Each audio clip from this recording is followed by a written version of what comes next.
안녕하세요. 모모스입니다. 오늘은 몰입의 2부를 읽어보도록 하겠습니다.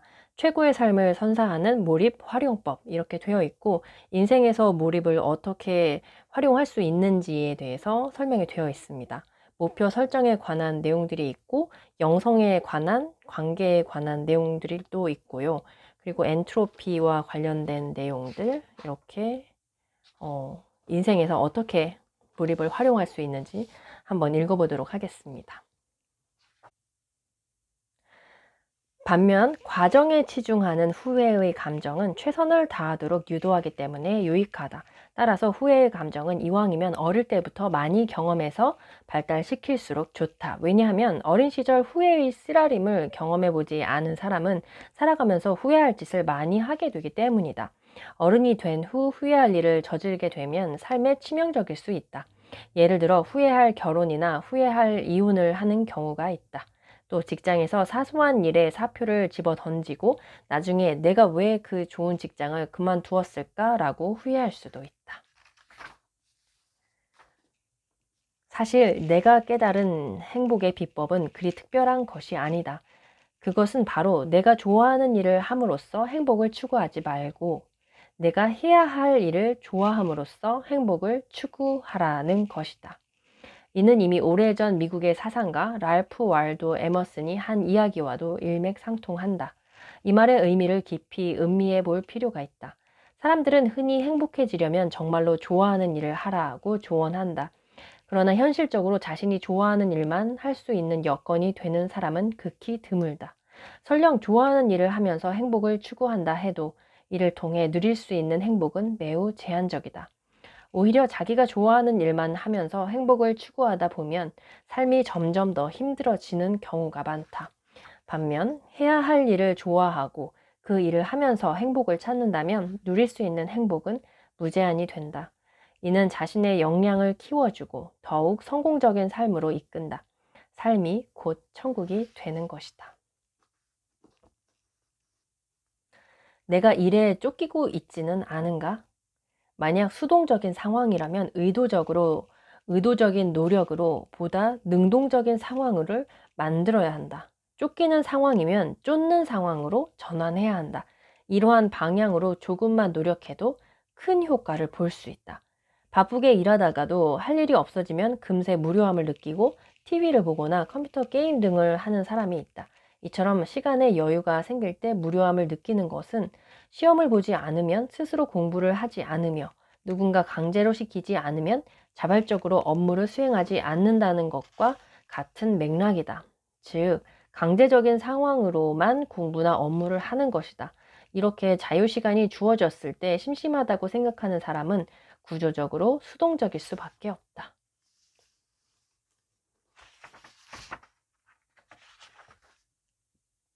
어떻게 살 것인가?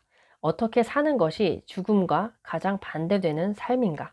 어떻게 살아야 후회 없는 삶을 살 수 있는가에 대한 공통적인 답은 능력의 한계를 발휘하고 그 한계를 넓혀가는 삶을 사는 것이다. 즉, 자아 실현을 하는 삶이다.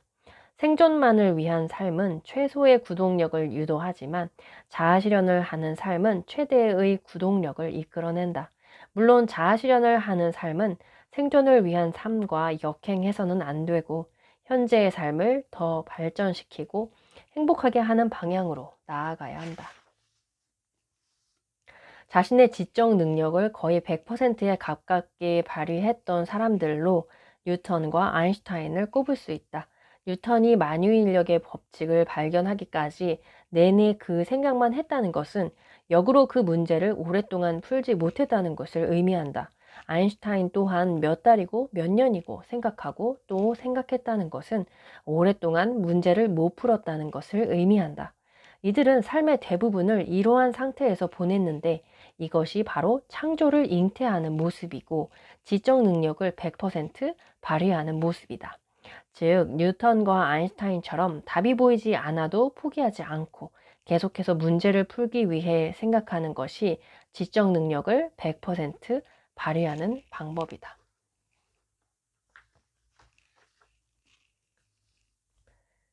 전국 수석의 목표를 다짐한 이후에도 아이는 예전과 같이 TV를 보기도 하고 컴퓨터 게임을 하기도 했다.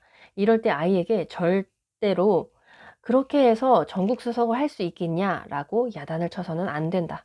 그러면 아이는 아빠가 나에게 놀지 못하게 하고 공부만 시키려고 전국 수석을 목표로 하라고 했구나 라고 받아들이고 그 목표를 진정으로 가슴 깊이 생각하지 않게 된다. 그 결과 목표 지향 메커니즘도 작동하지 않게 된다. 야단을 치는 대신 나는 매일 출근길에 아이를 학교에 데려다 주며 10분 정도 이야기하는 시간을 가졌다. 출근길에 아이와 함께 이야기하는 것은 그 목표를 상기시키기 위해서였다. 요즘 컨디션은 어떠냐? 잠은 부족하지 않게 충분히 자라. 공부하느라 힘들지 않느냐? 등의 격려를 하면서도 전국 수석을 하겠다는 목표는 어떤 상황에서도 포기하지 말라고 재차 당부하며 전국 수석을 해서 기자와 인터뷰를 할 때 할 말도 미리 준비해 두라고 했다. 이때 중요한 것은 아이에게 부담을 주지 않는 것이다. 전국 수석이라는 목표를 생각하는 것이 아이에게 부담 없는 즐거운 상상이 되도록 해야 한다. 그렇게 한 달 정도 지나자 목표 지향 메커니즘의 효과가 조금씩 나타나기 시작했다. 아이가 TV를 보고 컴퓨터 게임을 하는 빈도를 조금씩 줄이기 시작하더니 한 달가량 지나자 완전히 중단했다. 아이의 공부에 대한 태도가 점차 바뀌면서 오히려 밤늦은 시간까지 공부를 하려고 했다. 내가 밤늦게까지 공부하지 말고 잠을 자라고 하니 아이는 불평을 하기까지 했다. 자기 반 친구는 새벽 2시까지 공부한다는 것이었다. 나는 남들이 어떻게 공부하든 우리 집에서는 절대로 밤 12시 이후에 공부를 할 수 없다고 단호하게 말했다. 만약 공부하는 시간이 부족해서 아쉬우면 낮에 깨어 있을 때 더 열심히 하라고 했다.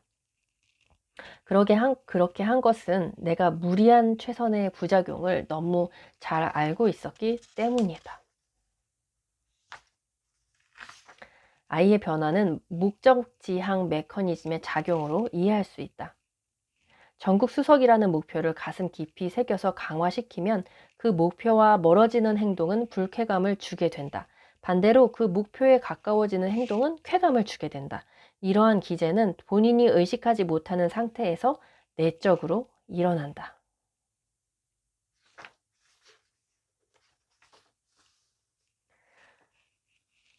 지적 능력을 100% 활용하는 것을 또 하나의 목표로 삼는 것이다. 이는 내가 사용하는 방법인데 효과가 아주 좋다. 내가 해결해야 할 미지의 문제를 생각하면서 보내는 시간이 내 인생에서 가장 값진 시간이라고 생각하는 것이다. 이때야말로 지적 능력을 발휘하고 그 한계를 넓혀가는 삶을 실천하는 순간이자 창의성이 잉태되는 순간인 것이다. 이보다 시간을 더 효율적으로 보낼 수 없다고 생각하면 답이 보이지 않더라도 마음이 한결 가벼워진다. 물론 학생들이 수업을 받을 때나 직장인들이 회사에서 근무를 할 때에는 선잠이 허용되지 않으므로 슬로우 싱킹을 실천하기 힘들 수 있다. 하지만 마음먹기에 따라 혼자 공부를 하거나 업무를 할 때 충분히 슬로우 싱킹을 할 수 있다. 이 밖에도 걸어가거나 버스, 지하철에 탔을 때 잠들기 전 등 각종 자투리 시간에 슬로우 띵킹을 실천할 수 있다.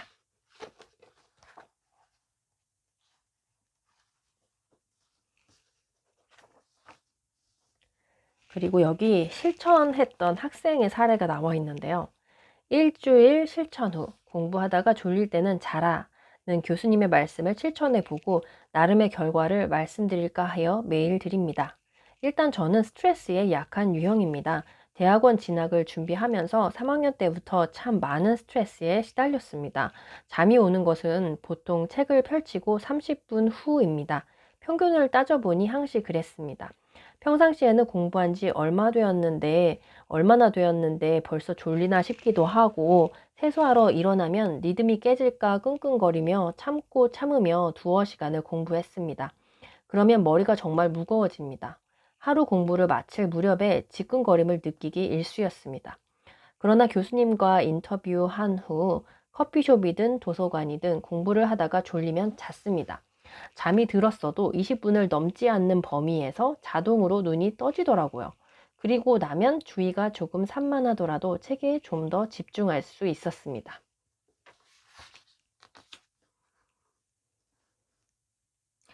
6개월 실천 후 선자매 효과는 지금도 이어지고 있습니다. 사실 저번 학기에 전 과목 A를 받았습니다. 이론 과목에서 이러한 성적을 받은 경우는 사실 처음입니다.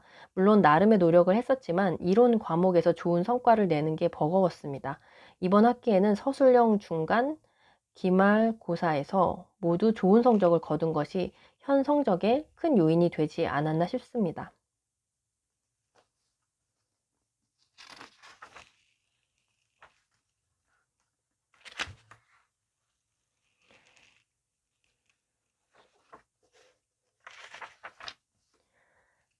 능동적인 몰입 방법. 첫째, 새로운 목표를 설정해야 한다. 예전과 같은 위기감이나 절박함이 없는 상황에서 지금보다 더 많은 돈을 벌어야 할 명백한 이유를 찾아야 하는 것이다. 즉, 왜 돈을 벌어야 하는지에 대한 나름대로의 철학이 있어야 하고, 그것을 자기 자신이 마음속 깊이 납득할 수 있어야 한다. 가령 기업가의 경우 올바른 기업가 정신을 가져야 하는 것이다. 둘째, 슬로우 띵킹을 활용해서 어떻게 하면 매출을 올릴 수 있을지에 대해 끈질기게 생각해야 한다. 설사 절실한 상황에서 벗어났다 하더라도 절실했던 때의 방식을 흉내라도 내야 한다. 물론 이를 실천하는 것은 말처럼 쉽지 않다. 그래서 평소에 사고력 훈련을 꾸준히 해야 하는 것이다. 셋째, 몰입의 장벽을 낮추기 위해 매일 1시간 이내의 규칙적인 운동을 해야 한다. 자신이 즐길 수 있고 땀을 흘릴 수 있는 운동이라면 무엇이든 좋다. 최근에 인지과학 연구에 의해 신념체계와 지식체계는 뇌의 서로 다른 영역에서 활동하고 정보 처리 방식도 서로 다르다는 사실이 밝혀졌다. 신념체계는 뇌의 피질 편도체, 피질 선조체 회로의 상호작용에 의해 중재되는 반면 지식체계는 피질 해마 회로의 상호작용에 의해 중재된다고 한다.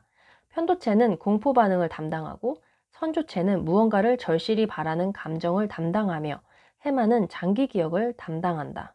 신념 체계와 지식 체계는 상호 보완 작용을 하면서 효율적으로 작동한다. 예를 들어 우리가 가지고 있는 지식들이 종종 서로 상충할 때가 있다. 이럴 경우 뇌가 적절한 판단을 내리기 어렵다. 어떤 지식을 믿고 어떤 지식을 믿지 말아야 할지 그 기준에서 그 기준이나 우선순위가 있어야 적절한 판단을 내릴 수 있다. 지식의 우선순위를 정하기 위해 우리의 뇌는 기억에 감정을 실른다. 감정이 없는 지식은 중요성이나 우선순위가 낮아 어떤 판단이나 의사결정에 큰 영향을 미치지 못한다. 즉, 감정이 실리지 않은 지식은 힘이 없다. 지식에 감정이 실릴 때 비로소 믿음이 형성되고 열정이 생긴다. 이러한 이유로 공부나 일을 할 때 감정을 실어 신념을 형성하는 것이 중요한 것이다.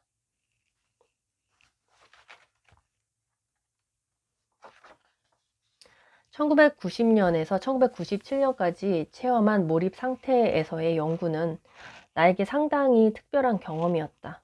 이때가 내 인생의 하이라이트였다. 마치 연구의 비법을 터득한 것 같았고 행복을 정복하는 법을 깨달은 것 같았다. 그래서 기회만 되면 주위 사람들에게 이 영웅담 같은 이야기를 들려주곤 했다. 이 이야기를 듣고 나에게 책을 써보라고 맨 처음 권유한 사람은 박문호 박사님이었다. 이 말을 듣고 고민을 하기 시작했다. 경험이 없는 내가 책을 쓴다는 것은 많은 시간과 노력이 필요한 일이다. 게다가 내 경험이 그럴 만한 가치가 있는지에 대한 의문이 들었다. 몰입에 관한 심리학을 연구하는 사람에게는 이미 다 알려진 평범한 내용일지도 모른다는 생각에서였다. 그래서 몰입 이론을 정립한 세계적 석학인 칙센트 미하이 교수에게 이메일을 보냈다. 나의 경험을 간략히 언급하면서 한번 방문해서 이 체험을 자세하게 소개하고 싶다고 했다.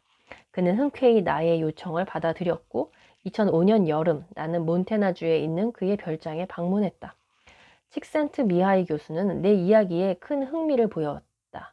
내가 경험한 내용의 일부는 자신도 알고 있는 내용이지만 이렇게 전체적으로 구성된 이야기는 처음 들어본다는 것이었다.